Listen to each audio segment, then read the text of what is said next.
Hey, how's it going, YouTube? I just wanted to share some information regarding an issue I had with the Magnuson Supercharger. I did a lot of research online and on YouTube and on some of the forums, and long story short, I wound up fixing the supercharger, but I just wanted to find out, or actually share what I found out once we removed the coupler, which was the culprit of the whole situation. So if you've got a Magnuson Supercharger and you kind of hear some sort of rattling, looks like your supercharger's pretty much done with, it's a very simple fix. It's actually this coupler here that's the culprit. There's like 3 little prongs that go in these openings here. And I guess after a while they become loose, and what happens is this coupler has some play. Even if it's very minor play, it'll make your supercharger sound like shit.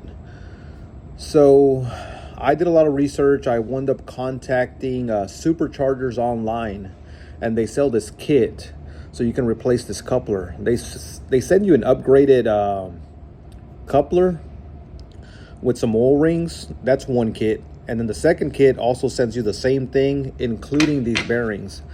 And I would recommend that you buy this kit. It's a little bit more expensive, but since you've already got it opened up, you might as well replace the bearings. And come to find out, on mine, the coupler was bad.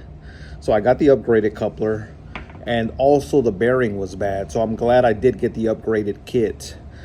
Yeah, if you got that noise going on with your supercharger and you're starting to wonder what's going on, I can almost guarantee you that's going to be the issue. Well, regarding these bearings, this is what came out of the original supercharger. This coupler here, this is what Magnuson provides. It's kind of like a polymer coupler. It's very light. It's almost like a very hard polymer. The one I got from Superchargers online, it's also a polymer coupler, but you can tell it's better quality for some reason. It's not as light or brittle.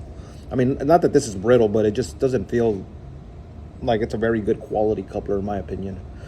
Anyway, so these were also the original bearings that came out of the supercharger. And this bearing here, as you can see, it kind of rotates freely. I don't think there was an issue with this bearing. I can kind of rotate it pretty simple here. But this bearing here, definitely there's some resistance on this bearing. So like I mentioned, I'm glad I got the kit with the bearing. So if you're having problems with your supercharger for Magnuson, I would recommend that you guys reach out to superchargersonline.com. They sell the kit for the chargers. Those guys are very responsive. I was very impressed with their customer service. I ordered the kit, 2 days later they shipped it, answered all my questions. They pick up the phone. They talk to you like a normal person. So I recommend you guys reaching out to them if you've got any issues. The kit really doesn't necessarily cost a lot. I mean, like the kit just with the coupler, I believe it was $149. If you buy the kit with the bearing, I think it's like $50 more. So you're looking right about $230, and you get it shipped to you within 2 days. They also provide the instructions on how to remove everything. If you can mechanically do that yourself, or you can go to a repair shop that pretty much works on superchargers and gets that done. But just wanted to share this information with anybody having those issues, because I know I got pretty frustrated going online, looking through tons of forums and videos, and I could not really find any information regarding that. So thanks for watching.